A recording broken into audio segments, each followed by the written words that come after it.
kita beribadah di tempat ini, mari sama-sama sebelum kita beribadah, sama-sama kita berdoa. Terpujilah namamu Tuhan Yesus. Pagi hari ini kami bersyukur kepada Tuhan buat kesempatan yang baru yang Tuhan berikan untuk setiap kami. Kami bersyukur Tuhan buat kekuatan dan kesehatan yang Tuhan masih percayakan hingga hari ini untuk setiap kami. Tuhan, inilah rasa syukur kami kepada Tuhan. Kami naikkan syukur kami kepadamu melalui pujian kami, pengagungan kami hanya bagi Engkau Tuhan.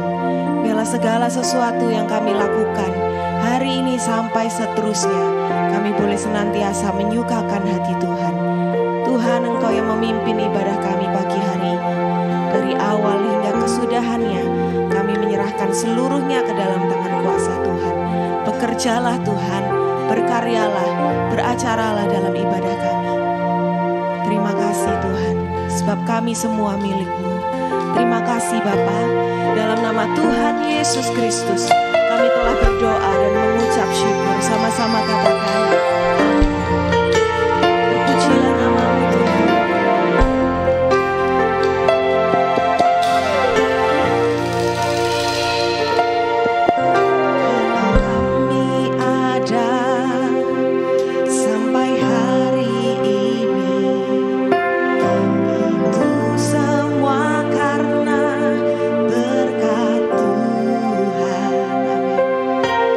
Hari demi hari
percaya Kau penolong kami, pribadi yang kami andalkan, yang tak pernah mengecewakan kami. Haleluya Yesus. Haleluya.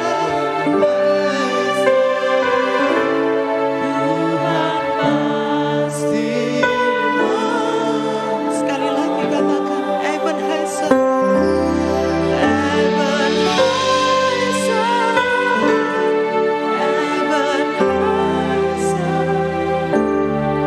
Sampai di sini.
segenap hati kami hanya bagi Engkau, Yesus yang ajaib.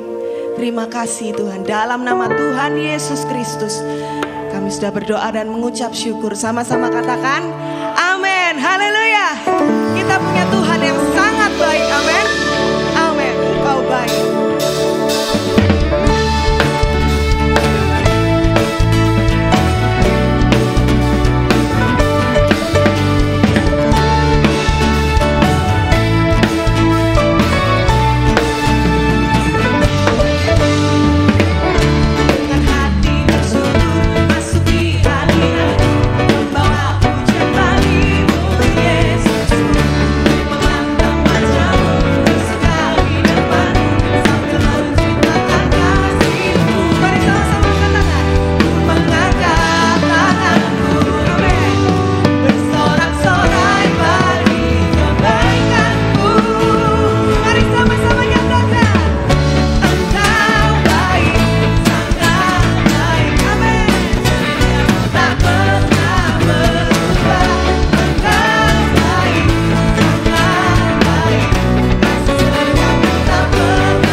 Kecaplah dan lihatlah betapa Tuhan itu baik dan selalu baik. Amin.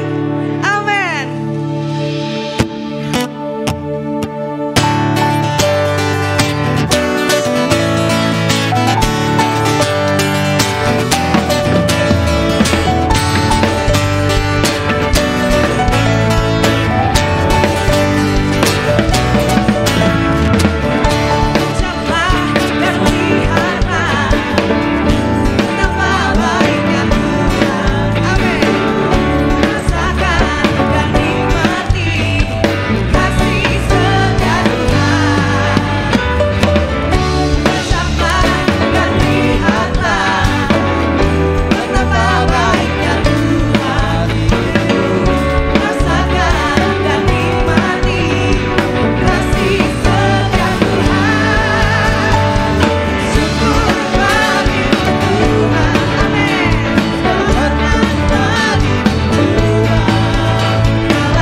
selamanya memegang dan memelihara kehidupan kami.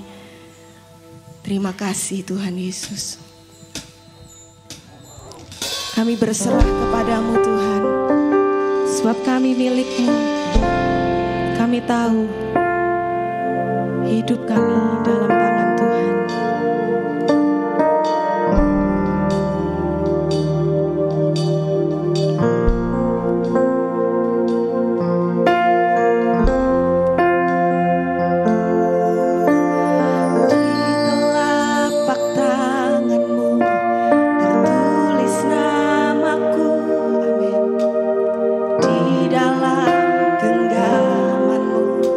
Seluruh hidupku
Kami bersyukur dan berterima kasih buat pagi ini Tuhan.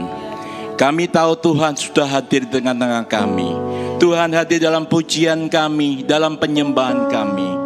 Kami yakin Tuhan akan hadir dalam setiap firman yang disampaikan.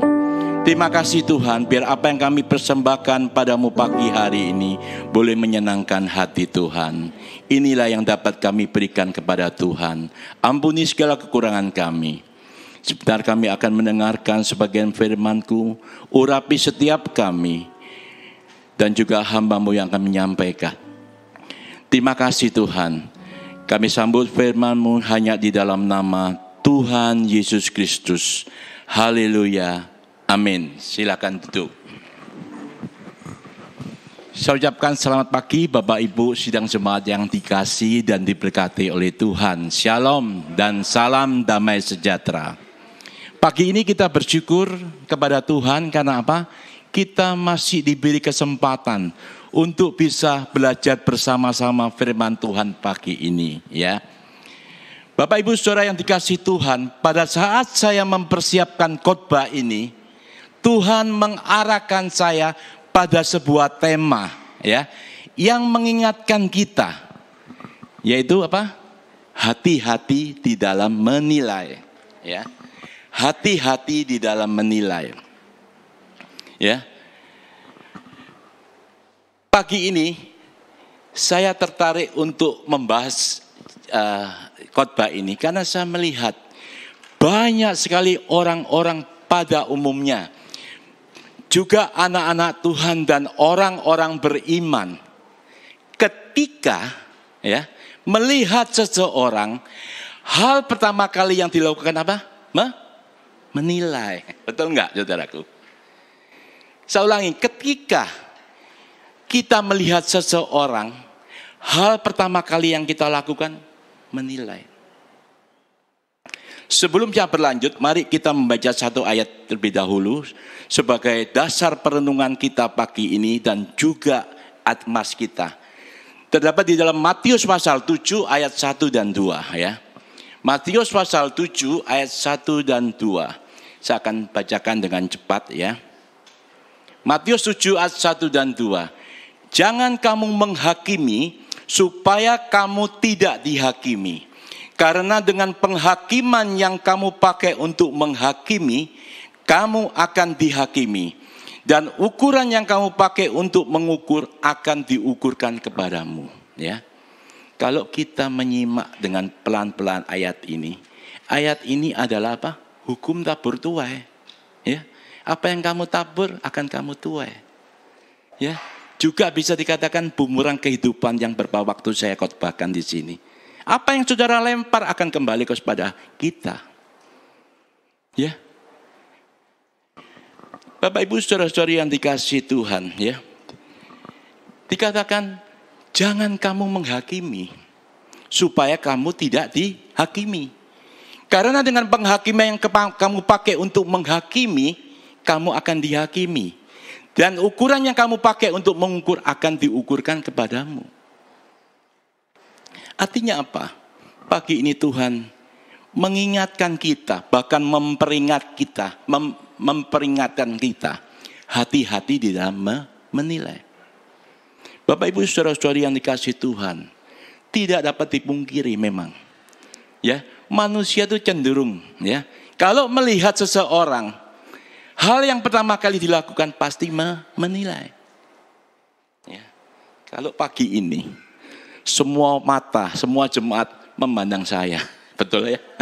Selain mendengar firman Tuhan, pasti saudara menilai saya, betul enggak? Bagaimana penampilan saya? Bahkan mungkin baju batiknya Pak Roy gini-gini, pasti menilai walaupun enggak ngomong dalam hati, betul itu. Juga bagaimana teman-teman song leader singer tadi tampil, ya. Saya dibawa tadi, saya juga menilai. Bagus, semangat.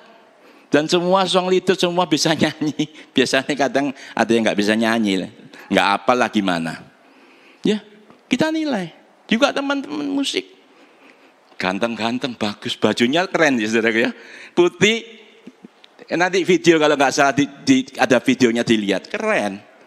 Saya bisa nilai, Karena saya melihat langsung putih dasi merah. Wah, keren. Jadi kecenderungan manusia itu suka menilai. Betul ya, saudara? Terus pertanyaannya, boleh nggak manusia itu menilai? Boleh nggak, saudara? Apa? Boleh ya, boleh.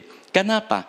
Salah satu kemampuan khusus yang Tuhan berikan kepada manusia adalah kemampuan untuk menilai sesuatu. Ya.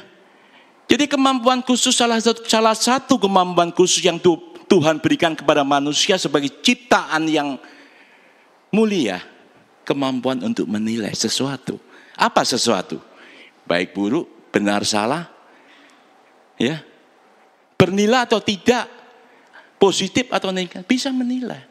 Hanya manusia, ciptaan yang termulia, yang dibekali Tuhan, kemampuan untuk menilai. Jadi nggak salah kalau kita, boleh nggak kita menilai orang? Boleh. Tapi, nah, apa tapinya? Nanti ya, nanti saya akan jawab. Ada tapinya, boleh nilai, boleh. Tapi, di dalam 1 Samuel 16 ayat 7b, 1 Samuel 16 ayat 7b dikatakan apa? Bukan yang dilihat manusia, yang dilihat Tuhan. Manusia melihat apa yang ada di depan mata, tetapi Tuhan melihat hati. Apa artinya? Cara pandang manusia dengan cara pandang Tuhan itu sangat berbeda.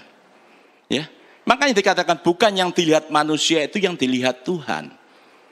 Manusia melihat apa yang ada di depan mata, Tuhan melihat beda. Dikatakan manusia melihat apa yang ada di depan mata. Apa yang di depan mata? Ya penampilan. Lihat penampilan. Yang kelihatan penampilan. Jadi adalah hal yang wajar jika manusia itu menilai seseorang berdasarkan penampilan luarnya atau apa yang terlihat oleh mata. Betul, saudaraku. Karena dikatakan manusia melihat hanya apa yang di depan mata. Betul ya. Jadi wajar sekali kalau manusia itu menilai seseorang berdasarkan penampilan luarnya atau apa yang terlihat oleh mata. Jadi muncullah satu istilah ya saudaraku, bahwa cinta itu datangnya dari pandangan pertama. Benar? Ya, cinta itu datangnya dari pandangan pertama. Coba saya mau tanya Bapak Ibu sekalian, hari ini yang hadir suami istri siapa? Coba angkat tangan saya minta. Ya, cukup banyak ya.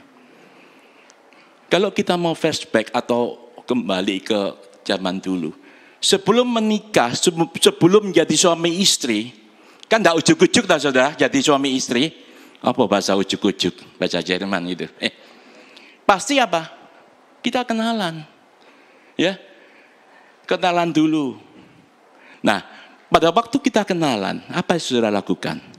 Pas untuk pertama kali, saudara pasti menilai. Benar, ya enak. Menilai, gimana penampilan? Nggak ujuk-ujuk saudaraku. Yang dinilai adalah penampilan, ya.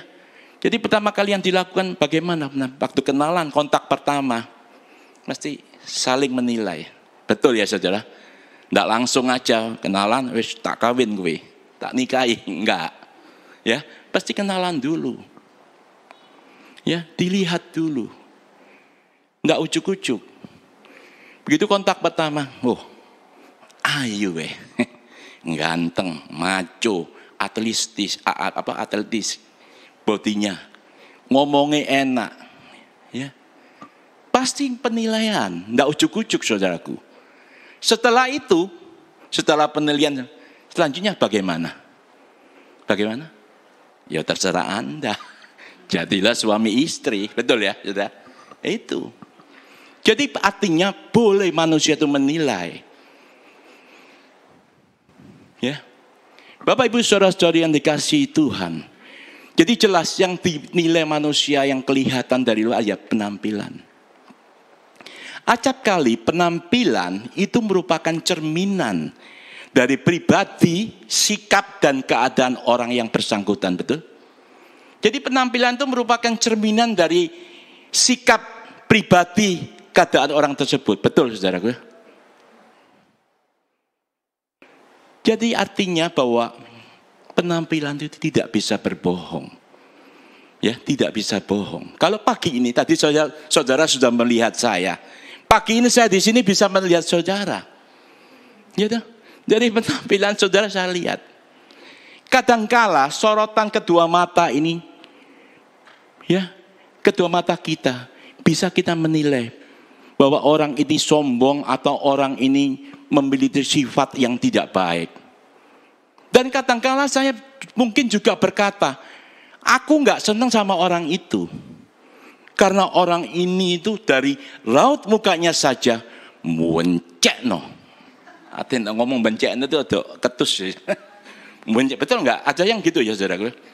Orang ini kalau lihat dari raut mukanya mencekno, judes dan jahat. Ya, jadi jelas, ya, penampilan itu tidak bisa menipu menurut pandangan manusia, apa yang dilihat manusia. Pagi ini kalau saya melihat banyak sekali wajah-wajah, ya, raut muka, saya bisa lihat ada yang semringah, bunder, ya. Oh, enggak punya masalah. Ada yang mencucu, saya lihat. Bisa saya lihat, ini kelihatan, saudara. Oh, enggak masalah. Jadi penampilan tidak bisa dibohong menurut apa? Manusia, menurut pandangan manusia. Betul, saudara? Artinya, si kesimpulan bahwa manusia itu sebenarnya suka menilai dan mengomentari orang lain. Betul? Ya. Kita harus sadar, penilaian manusia itu bisa saja salah. Betul ya, bisa salah karena kita manusia. Oleh karena itu firman Tuhan pagi ini dengan tegas mengatakan, jangan kamu menghakimi. Ya, kita tidak boleh menghakimi dan menilai seseorang, mengukur seorang dengan ukuran manusia. Ya, apalagi berdasarkan penampilan luarnya. Manusia tidak berhak mengukur. Manusia tidak berhak menilai, yang berhak adalah Tuhan. Betul ya saudaraku? Ya.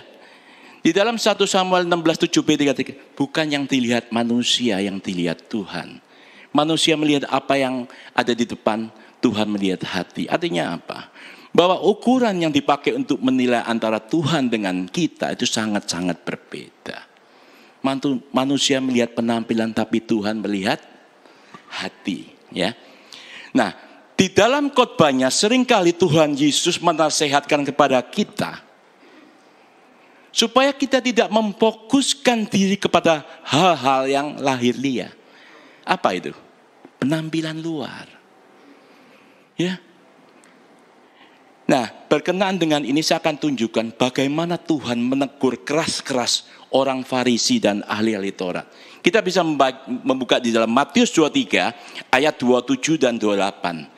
Matius 23 ayat 27 dan 28, ya, dengan cepat dikatakan, celakalah kamu hai ahli-ahli Taurat dan orang-orang Farisi. Hai kamu orang-orang munafik, sebab kamu sama seperti kuburan yang dilabur putih, yang nampaknya yang bersih, yang memang bersih tampaknya, tetapi yang sebelah dalam penuh dengan tulang belulang dan berbagai jenis kotoran. 28. Demikian jugalah kamu, di sebelah luar kamu nampaknya benar di mata orang, tetapi di sebelah dalam kamu penuh kemunafikan dan ketujanaan. Apa artinya? Kalau kita perhatikan, Tuhan itu keras sekali, Tuhan. Ya, negur itu keras sekali. Dikatakan diawali ayat dengan apa? Celakalah kamu. Ini bahasa Jawa, orang Jawa itu nyumpai, bener ya. Celakalah kamu. Keras saudaraku, ya. Hai orang-orang Farisi. Terus yang kedua dikatakan, sebab kamu seperti kuburan yang dilabur putih. Duh, kita ini manusia, kok atos, kok nemen ya kalau Tuhan kalau no. Kamu loh seperti kuburan. Saudara, setelah saya resapi, saya renungkan, tidak juga. Ya. Katakan kuburan dilabur putih itu bersih. Kalau kita lihat kuburan makam orang Kristen atau orang Chinese, biasanya gede-gede ya saudara. Di atas makam itu dibangun bangunan seperti rumah-rumahan, ada vas bunga dan sebagainya. Khususnya orang-orang yang totok ya, orang Chinese itu gede-gede saudaraku. Jadi kalau suatu saat bisa kumpul keluarga, bisa makan di sana, sembayangan di sana. Kelihatannya bersih, asri. Kan dipel terus, dibandani saudara, di keramik dan sebagainya. Tetapi ingat, di dalamnya, itu nampak luarnya saja. Kayak gitu bersih. Memang kita lihat dengan mata bersih. Tapi di dalamnya, penuh dengan tulang belulang katanya. Dan berbagai kotoran. Ya. Maka Tuhan mengambil perumpamaan dengan tegas sekali. Ya. Kenapa? Tuhan tidak mau berpura-pura. Amin. Seringkali kita banyak yang penampilannya oke. Apakah benar? Ya. Kalau kita perhatikan ayat ini bukan untuk Farisi saja. Coba ayat 28. Bukan ahli Taurat, tetapi dikatakan, demikian juga kamu. Siapa kamu? Saudara dan saya. Maka saya katakan pagi ini firman Tuhan juga memberi peringatan kepada kita. Hati-hati dalam menilai. Demikian jugalah kamu, di sebelah luar kamu tampaknya benar di mata orang. Tetapi di sebelah dalam kamu penuh dengan kemunafikan. Saya enggak menghakimi saudara. Banyak kita. Kalau pagi, selamat pagi, shalom. Enak ngomongnya. Dilihat mata kita, penampilan oke orang ini. Betul Pak ya? Shalom, selamat pagi, mantu ini. Benar enggak itu? Itu penampilan atau gimana? Kita enggak tahu karena manusia hanya melihat apa yang di depan mata. Tuhan melihat hati. Maka Tuhan memberikan perumpamaan ini. Celakalah kamu hai ahli Taurat. Kamu seperti kuburan yang dilabur putih. Luarnya oke. Nanti berjubah putih. Surban, jenggoten, rasanya wah agamis ya, rohani. Benar tidak? Manusia tidak akan tahu, karena manusia hanya melihat apa yang di depan mata. Tuhan melihat hati. Sekali lagi pesannya, Tuhan tidak suka berpura-pura. Ya, saya tidak menghakimi. Bagaimana pelayanan kita pagi ini? Wah semangat, shalom, bagus. Bagaimana pelayanan saya menyampaikan khotbah pagi ini? Saudara tidak tahu hati saya. Firman Tuhan mengingat, jangan pura-pura. Jangan berpura-pura. Makanya Tuhan tegas dengan hal ini saudaraku. Jangan kamu menghakimi supaya kamu tidak dihakimi. Ya. Jadi ternyata penampilan itu adalah seringkali menipu.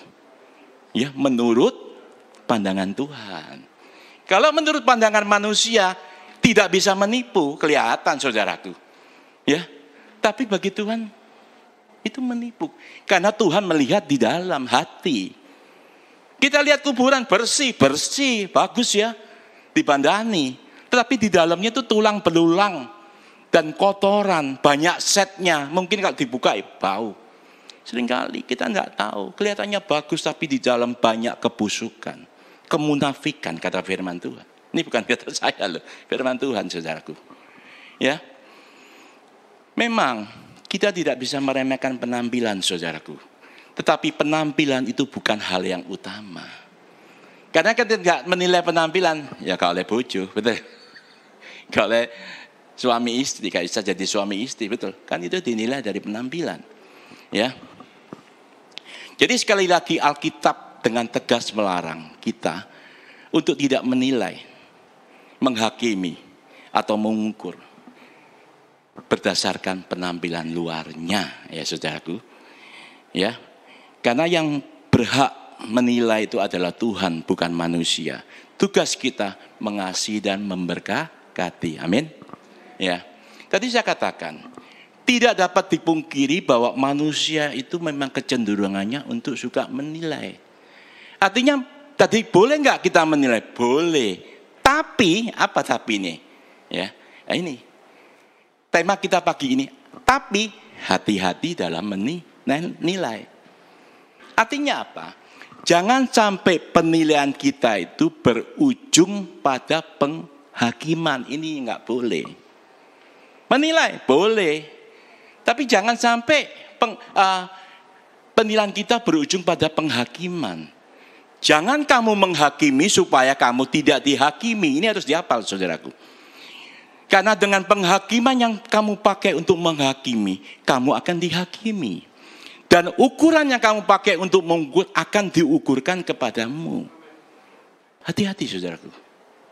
Boleh menilai ya. Karena apa? Di sini yang dimaksud dengan penghakiman itu apa saudara? Yang dimaksud dengan penghakim di sini.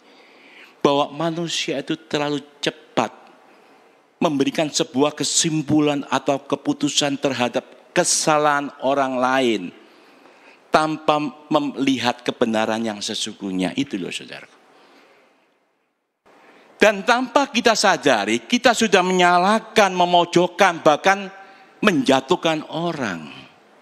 Ini yang disebut penghakiman.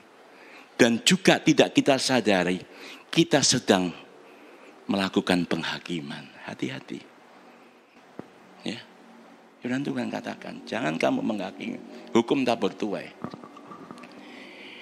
Nah, pagi hari ini saudaraku, ya, jangan sampai kita kehilangan kesempatan untuk mengenal seseorang lebih dekat lagi karena penghakiman tadi.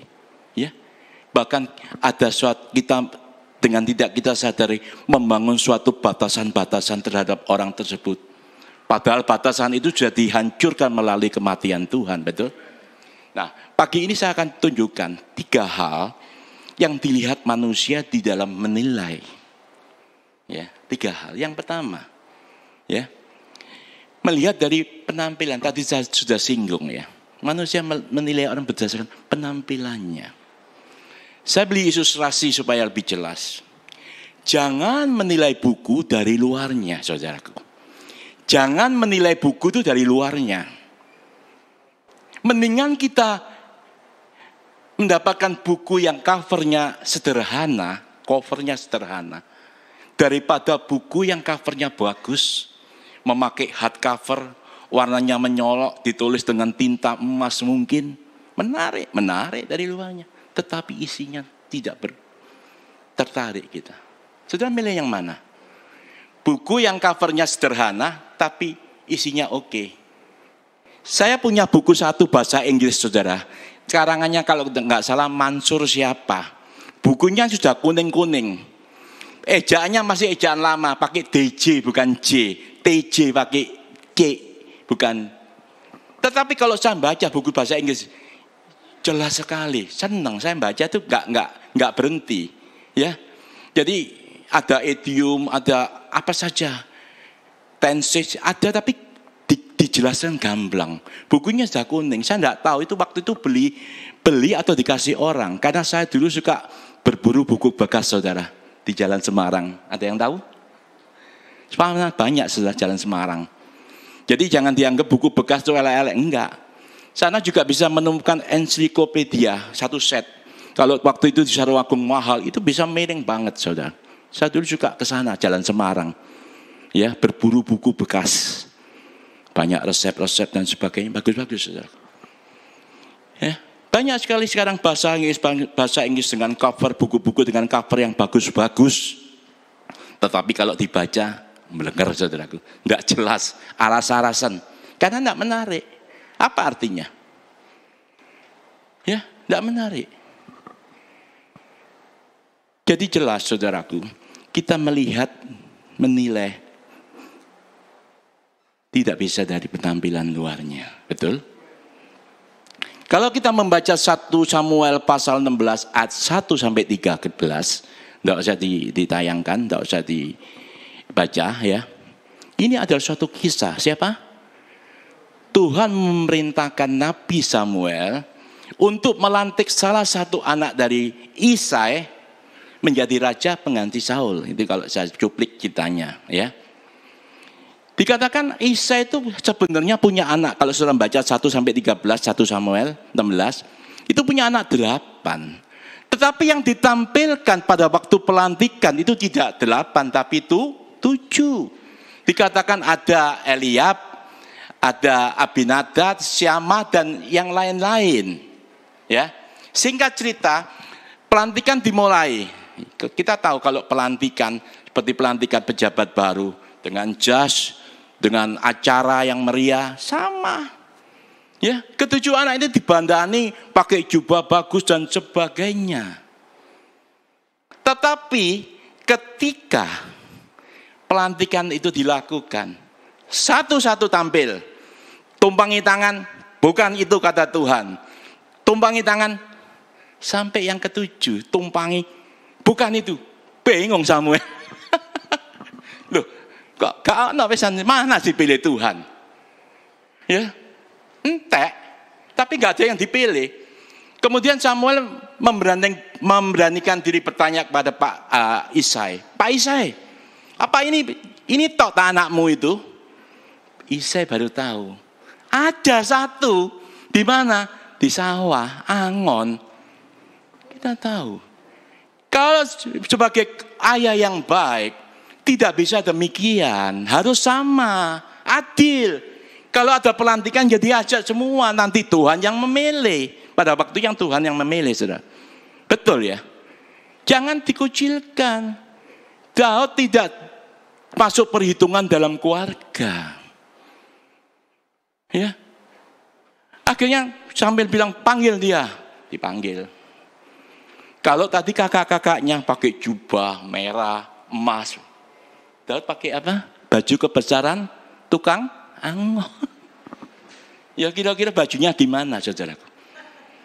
Semua pakai parfum dari Paris. Bu Nika suka parfum ini. Ya, dari Paris, cut. Tapi Daud pakai parfum apa? Standar. Mambune apa ya saudara, kira-kira dewek. Ya. Tapi firman Tuhan katakan, bukan yang dilihat manusia, yang dilihat Tuhan. Manusia melihat apa yang ada di depan mata, tapi Tuhan melihat hati. Ketika kata masuk, langsung ditupangi tangan, dilantik. Tuhan bilang apa? Yo iki loh, sing tak lantik. Jadi artinya, bukan yang dilihat manusia. Walaupun kita dikucilkan, gak diarahkan orang, Tuhan tuh menaikkan kita loh saudara. Betul? Ini loh. Tapi pagi ini saya tidak menyampaikan tentang Daud. Saya akan menyampaikan ketika Samuel menumpangi tangan satu-satu. Pada saat Eliab itu tampil, dalam hati Samuel mengatakan, iki bae. Ya, Samuel ngomong iki loh. Eliab itu dikatakan gede dukur saudara, ganteng, brewoken, pakai jubah. Saudara kira-kira gimana? Teng. Ya toh. Samuel kesemsem. Apa kesemsem itu? Apa? Kesemsem itu apa? Terkesima ya. Lihat. Iki bae. Kenapa Samuel melihat berdasarkan penampilan luarnya, dan patokan yang diambil Samuel adalah rupa dan perawakan yang tinggi. 1 Samuel 16 ayat ke-6, Tuhan Yesus berfirman, jangan lihat parasnya dan perawakan yang tinggi. Ya. Aku tidak memilihnya. Jadi jelas apa yang dilihat manusia, Tuhan tidak melihat itu, Tuhan tidak milih. Bukan yang dilihat manusia, yang dilihat Tuhan. Betul saudaraku ya. Jadi demikian juga kita di dalam menilai. Jangan kita melihat hanya rupanya saja. Ya betul. Kenapa kita tidak menilai hatinya? Melihat hasil atau buah-buah kasih yang dihasilkan dari mereka. Ya. Kita belajar seperti Tuhan, saudaraku. Karena baik buruknya seseorang, penampilan seseorang itu, kita tidak bisa melihat itu, karena itu hanya penampilan, ya saudaraku. Kemudian, yang kedua, manusia menilai dari mendengarkan gosip, ya betul ya gosip. Gosip itu kalau digosok itu jadi tambah sip, benar. Digosok tambah sip. Gosip itu kalau dibomboni, saudara. Jadi, betul enggak? Karena kecenderungan manusia tadi itu apa? Kepo. Anak gosip, opo. Dan kadang nambah-nambahi. Betul enggak? Ayo.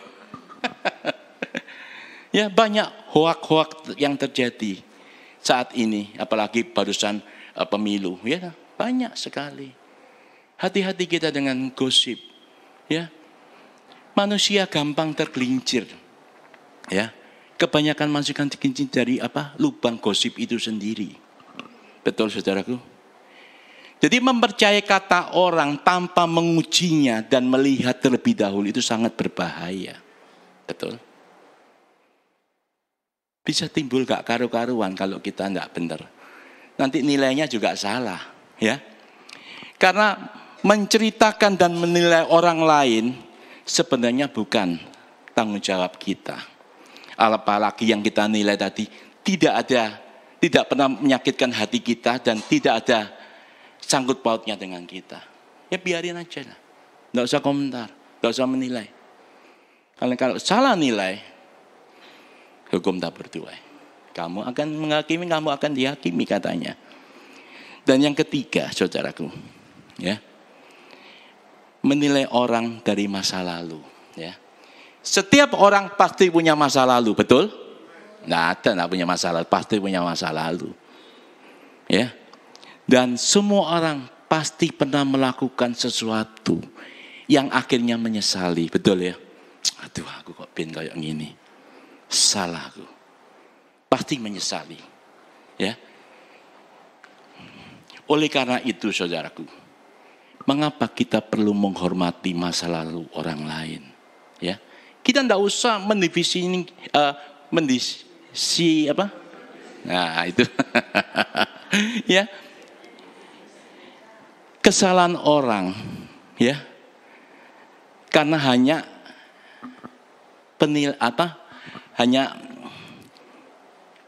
penilaian yang salah, mengambil keputusan yang salah di masa lalu mereka. Tidak usah terlalu banyak menghakimi orang. Ya. Tuhan akan senang kalau kita bisa menerima orang lain apa adanya. Betul? Seperti Tuhan menerima kita apa adanya. Betul? Ini kehendak Tuhan. Tuhan mau. Dan pagi ini juga saya akan memperlihatkan, ya, bagaimana orang-orang itu, ada beberapa orang yang melakukan pengakuan Tuhan. Ya. Dalam Alkitab kita sering menemukan pengakuan Tuhan terhadap orang-orang tertentu. Ya, pengakuan Tuhan terhadap orang-orang tertentu. Artinya apa? Nah, pengakuan ini tentunya berangkat dari penilaian Tuhan sendiri. Diakui dari Tuhan sendiri. Contoh siapa? Dengan singkat, Ayub. Ayub dikatakan orang yang saleh, jujur, takut akan Tuhan dan menghindari segala kejahatan. Dipromosikan. Ya, pada waktu Tuhan mempromosikan Ayub, mungkin ada satu meeting dengan anak-anak Allah, penghuni surga, termasuk iblis waktu itu. Tahu iki lho wongku tak promosikno. Iblis kan ngeyel, ayo tak coba ya. Ya toh, saya enggak berita kita itu, tapi Ayub dipromosikan Allah. Siapa lagi? Nuh adalah orang yang menerima anugerah dari Tuhan. Nuh orang yang takut akan Tuhan juga taat. Apalagi saat disuruh buat kapal besar, saudaraku. Tidak ada angin, tidak ada hujan. Ayo Nuh buat kapal besar. Di dalam membuat kapal besar itu Nuh itu banyak dirasani orang, benar. Oh gak ada apa-apa, gak ada kapal gede. Gak apa Nuh itu. Betul gak saudaraku? Dirasani dicemooh oleh tonggo-tonggo dan orang. Lapo gak ada apa-apa. Bikin kapal besar. Tapi Nuh tetap taat. Siapa lagi yang dipromosikan Tuhan? Pengakuan Tuhan. Abraham, Musa, dan yang lainnya. Pagi ini saudaraku, sudahkah kita sadari, ya, apakah kira-kira pengakuan Tuhan? Sudahkah kita pikirkan, apakah kira-kira pengakuan Tuhan terhadap saudara dan saya? Apa pengakuan Tuhan? Ya. Firman Tuhan mengatakan, katanya, aku menguji setiap hati. Hal ini menunjukkan bahwa Tuhan tuh menilai setiap insan. Oleh karena pagi ini, ya, kita jangan terganggu oleh pengakuan manusia. Ya, gak usah, oh kon ganteng ini. Kita manusia. Ya, kamu pintar, Mas. Kita minta pagi ini, ya, supaya Tuhan mau dengan sungguh-sungguh, supaya Tuhan mau menyelidiki, memeriksa hati kita. Ya, kita minta. Seperti siapa? Daud, Raja Daud. Di dalam Mazmur 139 ayat 23-24. Mazmur 139 ayat 23-24. Dikatakan, selidiki aku ya Allah, dan kenalah hatiku. Ujilah aku dan kenalah pikiran-pikiranku. Lihatlah apakah jalanku serong, dan tuntunlah aku di jalan yang benar. Pagi ini mari kita minta Tuhan, saudaraku. Kalau kita sudah sadar, minta Tuhan, selidikilah aku. Ya, kita harus sadar dan selalu memeriksa diri kita masing-masing. Adakah sesuatu yang salah yang kita lakukan? Ya, kita minta Tuhan. Karena target kita, bagaimana kita diperkenan Allah. Betul? Ya, diperkenan Allah. Oleh karena itu mari pagi ini jadikan Tuhan itu pusat segala-galanya dalam hidup kita. Apa yang saudara lakukan? Berfokus pada Tuhan. Kolose 3:23. Apapun yang kamu perbuat, buatlah dengan segenap hatimu seperti untuk Tuhan dan bukan untuk manusia. Ya. Jadi penilaian yang bagaimana yang Tuhan dikehendaki, tentunya menurut pandangan Tuhan, hati. Ya, penilaian dengan kasih. Tuhan menilai anak-anaknya dengan kasih. Ya, kita belajar pagi ini, ya. Jadi dibilang antep hari ini, firmannya juga antep, enggak enteng ya. Cuma itu aja. Jangan suka menilai, karena ini hukum sabur tuai, saudaraku. Dan sebagai ayat yang terakhir ya, kita membaca di dalam 2 Korintus 5 ayat 16. 2 Korintus 5 ayat 16. Sebab itu kami tidak lagi menilai seorang jua pun menurut ukuran manusia. Dan jika kami pernah menilai Kristus menurut ukuran manusia, sekarang kami tidak lagi menilainya. Amin. Ya, kita harus sadar. Jangan lagi kita suka menilai dari penampilan, mendengarkan gosip, ataupun melihat masa lalu orang lain. Jangan, saudaraku. Apapun keadaan orang itu, kita terima dengan baik-baik. Seperti Tuhan menerima kita. Tuhan tidak mempersalahkan kekurangan kita. Amin. Ya. Ayo pagi ini supaya hidup kita diperkenan oleh Allah. Kalau hidup kita diperkenan Allah, apa yang menjadi persoalan saudara? Pekerjaan, ekonomi, sakit penyakit, apa lagi? Hubungan keluarga yang hampir retak mungkin. Kecil lagi Tuhan. Kenapa saya katakan kecil? Oh, nyawanya tok ya, dikekno. Nyawa itu dikekno. Apalagi soal, tidak ada masalah. Satu syarat, harus berkenan di hadapan Tuhan. Ya. Bila melalui firman Tuhan ya, kita boleh sadar sekali lagi tidak menghakimi. Jangan kamu menghakimi supaya kamu tidak dihakimi. Karena dengan penghakiman yang kamu pakai untuk menghakimi, kamu akan dihakimi. Dan ukuran yang kamu pakai untuk mengukur akan diukurkan kepadamu. Ya. Selesai cukup.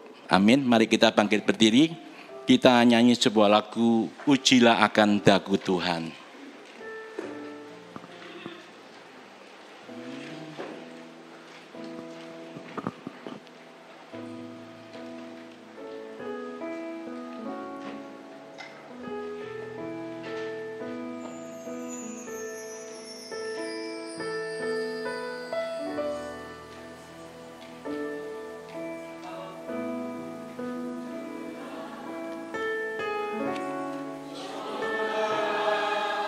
Aku Tuhan,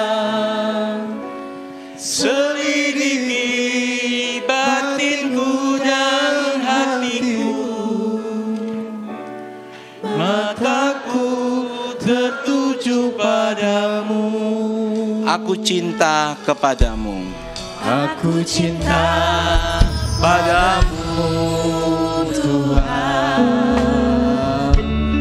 Aku rindu hadirat-Mu Tuhan. Aku ingin selalu dekat padamu, menikmati kehadiran-Mu. Kita balik atas, saudara. Usilah kehendak-Ku Tuhan.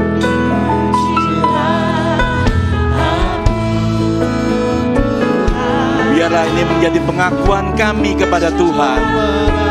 Kita minta kepada Tuhan untuk menguji setiap hati kami, menyelidiki hati kami, seperti yang dilakukan oleh Raja Daud.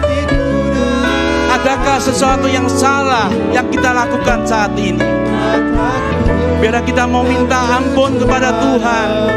Kita tidak mau menilai lagi orang lain. Aku cinta padamu Tuhan. Aku ini, resapi lagu ini saudaraku. Biarlah ini merupakan pengakuan kami kepada Tuhan pagi ini. Aku ingin selalu dekat padamu, menikmati kehadiran-Mu. Ku nyanyi Hosana, ku nyanyi Hosana bagi Rajaku yang duduk di tahta. Aku muliakan dan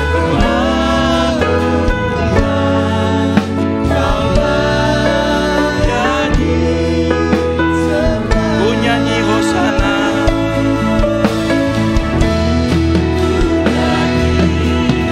Hosana bagi Rajaku yang duduk di tahta. Aku muliakan dan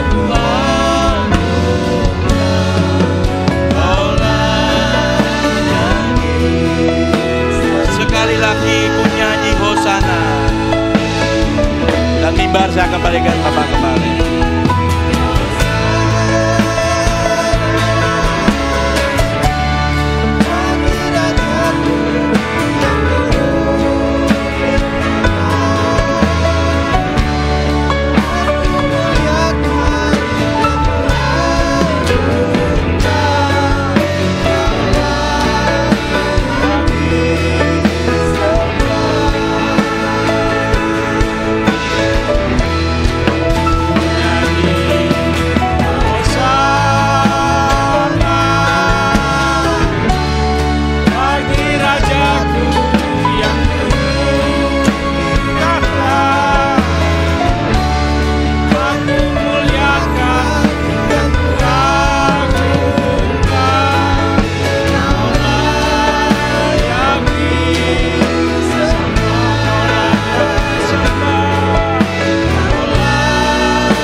Kami mau fokus menyenangkan hati Tuhan, memuliakan Tuhan.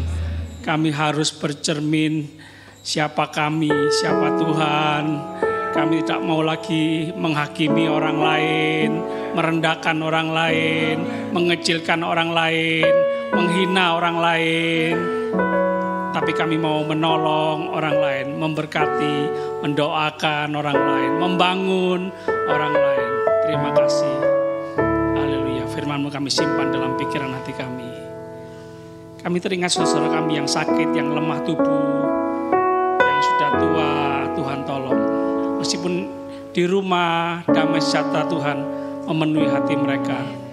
Terima kasih untuk jemaat Tuhan yang saling mengunjungi, perhatian, memberi, memberkati.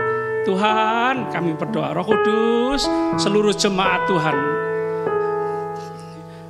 benar-benar menyadari semua anggota tubuh Kristus, semua terhubung, semua saling membutuhkan, semua saling memperhatikan, semua saling mengasihi, semua saling mengampuni. Tuhan, terima kasih, terima kasih. Haleluya. Tuhan tolong Bapak Kuang Yen, Tuhan tolong Ibu Meli yang di Kutisari, Tuhan tolong Ibu Ikyau, Tuhan tolong Ibu Yomi, Tuhan tolong Ibu Siska yang lumpuh, Tuhan tolong. Saudara kami yang undur juga Tuhan tolong. Terima kasih Tuhan, terima kasih. Haleluya, Tuhan membebat hati yang terluka. Haleluya, Tuhan memulihkan hati-hati yang terluka. Terima kasih Tuhan, tolong, Tuhan tolong, Tuhan tolong. Haleluya, terima kasih Tuhan, tolong, Tuhan tolong.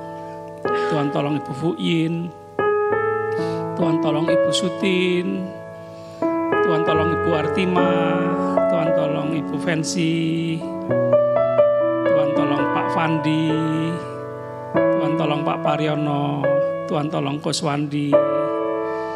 Terima kasih Tuhan. Keluarga-keluarga yang sedang bermasalah, Tuhan memulihkan. Kasih surgawi, kasih Tuhan Yesus Kristus, kasih yang tulus, kasih yang sejati memenuhi hati kami semua. Terima kasih Tuhan, terima kasih. Studi pekerjaan pelayanan anak-anak-Mu, Tuhan memberkati apa yang dikerjakan anak-anak-Mu berhasil dalam nama Tuhan Yesus Kristus. Semakin diberkati, semakin takut akan Tuhan, mengasihi Tuhan, keluarga dan pekerjaan Tuhan. Terima kasih. Kami akan melanjutkan segala aktivitas kami kembali ke tempat masing-masing. Kami mau terus percaya perlindungan penyertaan Tuhan sempurna, anugerah Tuhan melimpah seumur hidup kami. Terima kasih Tuhan, terima kasih. Tuhan menjawab doa kami lebih sempurna, lebih banyak. Kami berdoa percaya demi nama Bapa, Putra, Roh Kudus, Allah yang Esa, yang kami kenal dalam nama Tuhan Yesus Kristus, Tuhan dan Juru Selamat kami, yang punya kuasa surga dan bumi. Haleluya. Terima kasih Tuhan. Yang percaya sama-sama katakan amin. Tuhan Yesus memberkati. Selamat siang.